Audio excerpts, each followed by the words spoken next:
Hey, gang. So it looks like this is the new norm, at least for now. And so I'm going to be bringing our home group message over this video.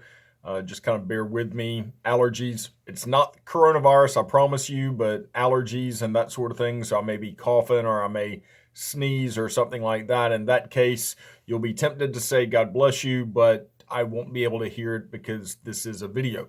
Anyway, moving along. So today's tonight's session is on barbaric behavior, and it's going to deal specifically with selfishness. And there's a passage of scripture that I want to share with you to kind of start us off. And it comes from Philippians chapter 2, verses 1 through 5. Therefore, if you have any encouragement from being united with Christ, if any comfort from his love, if any common sharing in the Spirit, if any tenderness and compassion, then make my joy complete by being like-minded, having the same love, being one in spirit and of one mind. Do nothing out of selfish ambition or vain conceit. Rather, in humility, value others above yourselves, not looking to your own interest, but each of you to the interest of others. In your relationships with one another, have the same mindset of Christ Jesus.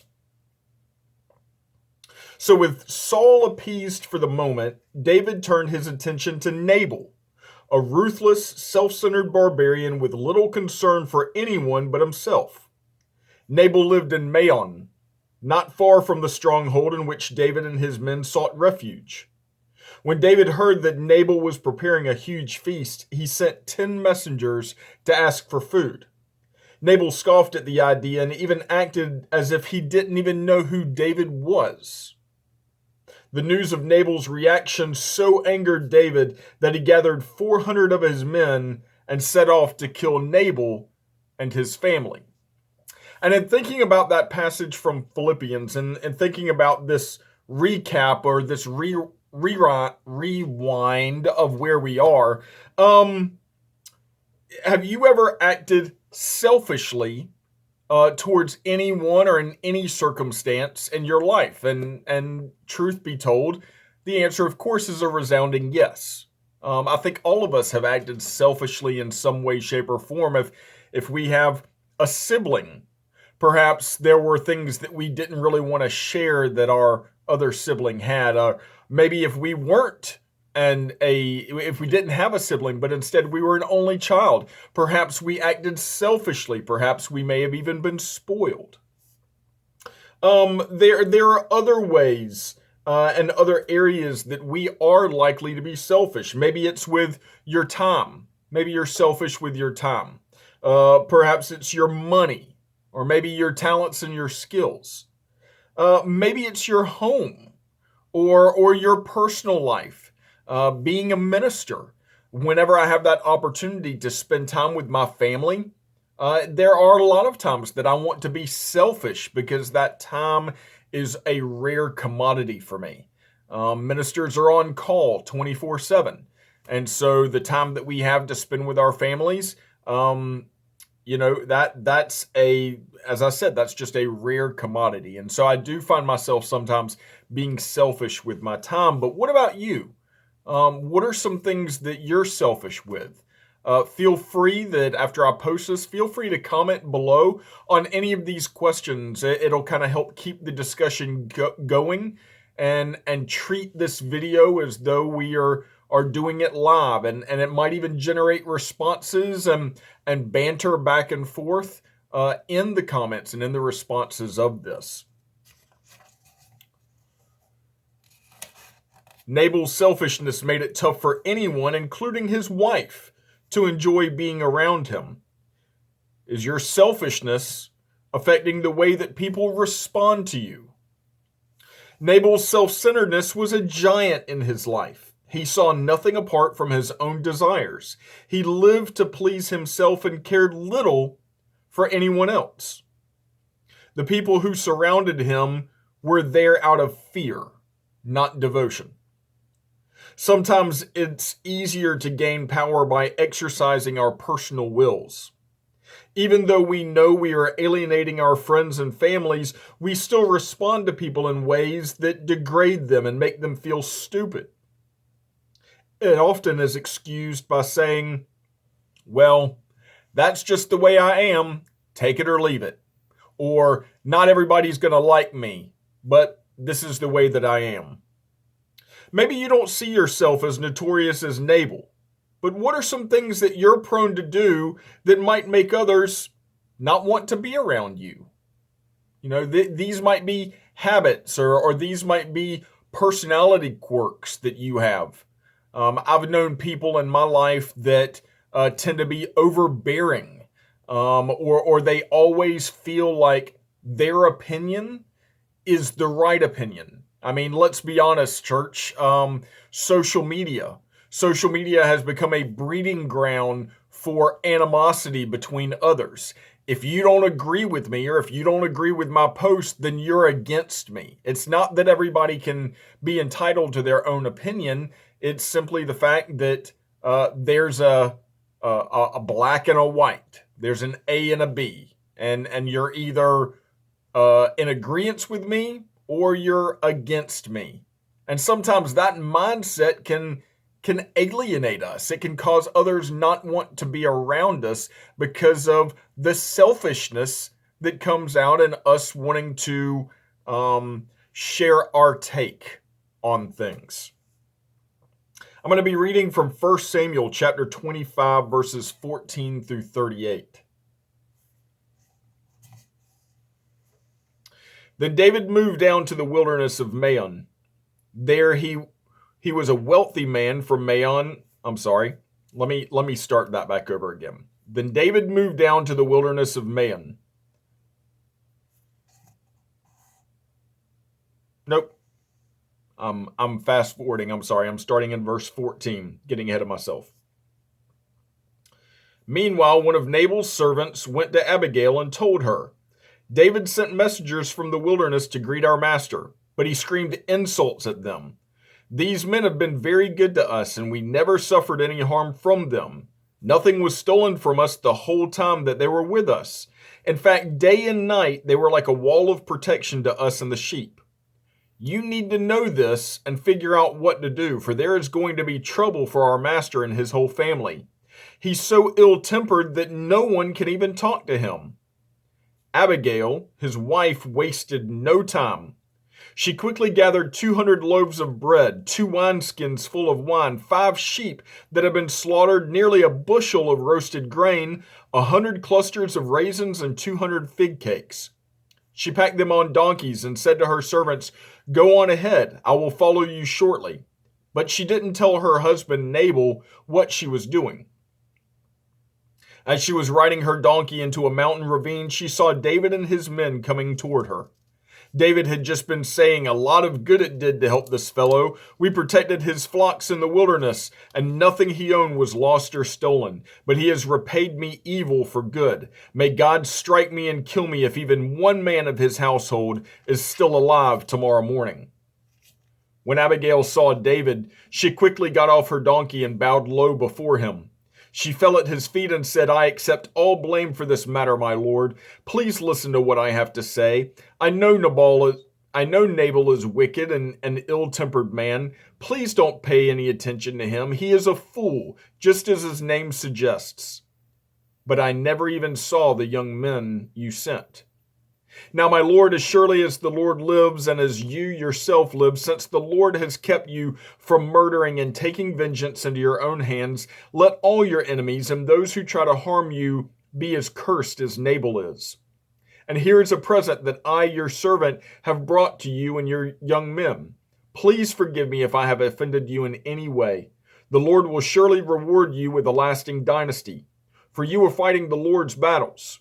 And you have not done wrong throughout your entire life. Even when you are chased by those who seek to kill you, your life is safe in the care of the Lord your God, secure in his treasure pouch. But the lives of your enemies will disappear like stones shot from a sling. You see what she did there? When the Lord has done all he promised and has made you the leader of Israel, don't let this be a blemish on your record. Then your conscience won't have to bear the staggering burden of needless bloodshed and vengeance. And when the Lord has done these great things for you, please remember me, your servant. David replied to Abigail, "Praise the Lord, the God of Israel, who has sent you to meet me today. Thank God for your good sense. Bless you for keeping me from murder and from carrying out vengeance with my own hands. For I swear by the Lord, the God of Israel, who has kept me from hurting you, that if you have not hurried out to meet me, not one of Nabal's men would still be alive tomorrow morning." Then David accepted her present and told her, "Return home in peace. I have heard what you said, and we will not kill your husband." When Abigail arrived home, she found that Nabal was throwing a big party and was celebrating like a king. He was very drunk, so she didn't tell him anything about her meeting with David until dawn the next day. In the morning, when Nabal was sober, his wife told him what had happened. And as a result, he had a stroke, and he lay paralyzed on his bed like a stone. About 10 days later, the Lord struck him, and he died. Abigail to the rescue. God used Abigail in this circumstance to really save Nabal and his entire household. One of Nabal's servants recounted to Abigail how gracious David and his men had been to them, and she was appalled at Nabal's rejection of David's request for food. When Abigail saw what was about to happen, she came up with a plan to intervene so that David's men would be fed and Nabal's family would be saved. So this leads us to a thought of, has there ever been a time where you experienced kindness from an unlikely person or an unlikely source? Maybe you weren't expecting it because of a way that you treated someone, or maybe it had just been a series of bad things happening over a period of time. You felt like the deck had been stacked against you, and you received an act of kindness from an unlikely source. That's a great feeling. It's great to feel that way. But it's very surprising. And in a lot of ways, it makes us want to kind of pay that forward. When we receive that act of kindness from an unlikely person, it wants us, we feel the need to pay that forward. I know a lot of you guys have heard of the drive-through challenge. This used to be something that was really promoted through 89.7 WMHK. I think K-Love may do something like this as well, but it goes that whenever you are in the drive-through line at a fast food restaurant, that not only do you pay for your food, but you pay for the food in the vehicle behind you. And so when that person comes up to line to pay for their food, the cashier then tells them that their meal's been paid for by the person ahead of you. And so the idea is, if your food has been paid for, then you pay for the food for the next person. And you kind of see how long that chain continues. And eventually you're going to get to a person that's like, "Hey, I got a free meal." And they're not going to pay for the person behind them. And that's a selfish act, but that's not really the point. The point was, you did a kind act to an unlikely person, or you were the unlikely person to perform the act of kindness, and now it's putting the ball in their court. And the hope is that they will, in turn, pay it forward. Abigail took responsibility for Nabal's actions.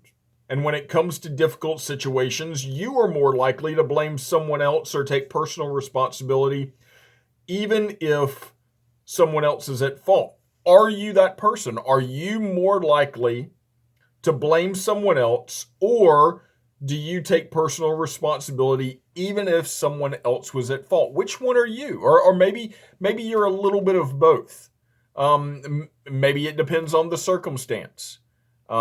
Are you the type of person to blame someone else for something that you have done, or are you the type of person to take personal responsibility not only for your actions, but sometimes if it wasn't even your fault? Our world is full of Nabals. We work with them, we live beside them, we marry them, and we even go to church with them. There's no escaping the Nabals in our lives. Yet we can put our Nabals in proper perspective and maintain our faithfulness to God in spite of their selfishness. So, in thinking about that, what are some things that we can do in our lives to keep our neighbors in proper perspective? What are some things that we can do to be proactive in our own personal lives to keep those selfish individuals at bay and to keep them from influencing us and to keep them from influencing uh, maybe a desire in our heart to be selfish? How can we put our neighbors on the shelf to keep the proper perspective about selfishness and humility?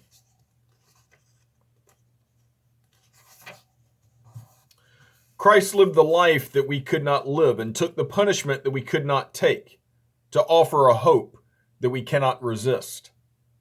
His sacrifice begs us to ask this question: if he so loved us, can we not love each other? Having been forgiven, can we not forgive? Having feasted at the table of grace, can we not share a few crumbs?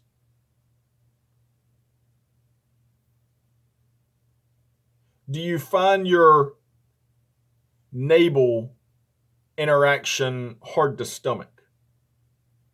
Then do what David did. Stop staring at Nabal. Quit giving your neighbor the attention that he or she deserves. Shift your gaze instead to Christ. Look more to the mediator and less at the troublemakers. Romans 12:21 says, "Don't let evil get the best of you. Get the best of evil by doing good." One prisoner can change a camp. One Abigail can save a family. Be the beauty amidst your beasts and see what happens. Guys, I hope y'all have a fantastic week. Thank you so much for your understanding in these unprecedented times.